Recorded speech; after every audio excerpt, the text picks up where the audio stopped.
2015 సంవత్సరంలో నా భార్య అనారోగ్యానికి పాలైపోయింది. ఒక టైఫాయిడ్ దాని గురించి చూపిస్తే పౌరైన మందులు ఇవ్వటం, నిద్రలో చెయ్య కాలు లాగేస్తాం.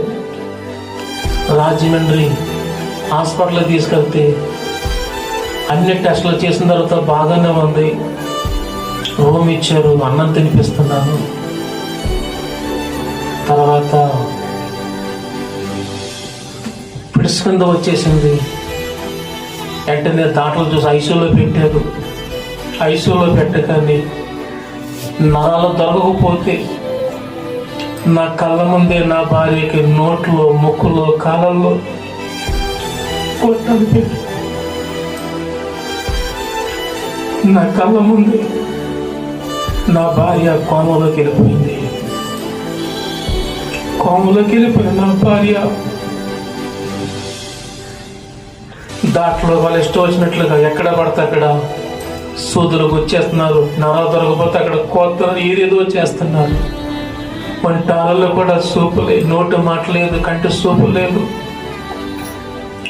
పిల్లలు పట్టుకొని అదే హాస్పిటల్లో ఎన్నో దినాలు ఉండి నా భార్యను చూసుకుంటూ వచ్చాను. కానీ 2 సార్లు బ్రెయిన్ ఆపరేషన్ జరిగింది.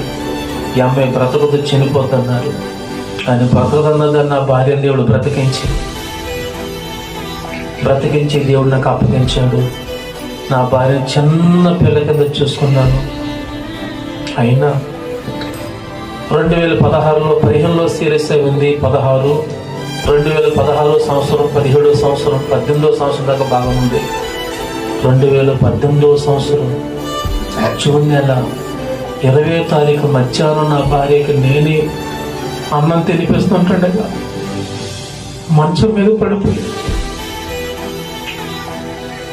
మీద పడిపోయిన నా భార్య వాళ్ళ అమ్మ పెళ్లి చేసి వదిలేసింది, కానీ ఏమీ పట్టించుకోలేదు. నా భార్యని చిన్న పిల్ల కింద చూసుకునేవాడిని. నా భార్య బట్టలు ఉతికితే నేను ఈ నీళ్ళ తీసి ఆరేసేవాడిని. ఉల్లిపాయల కోసం అందించేవాడిని. ఎంతో ప్రేమగా చూసుకునేవాడిని. చిన్న పిల్ల కింద చూసుకునేవాడిని. నా భార్య ఎంతో అమాయకురాలు, ఏమీ తెలీదు, చాలా చాలా అమాయకురాలు.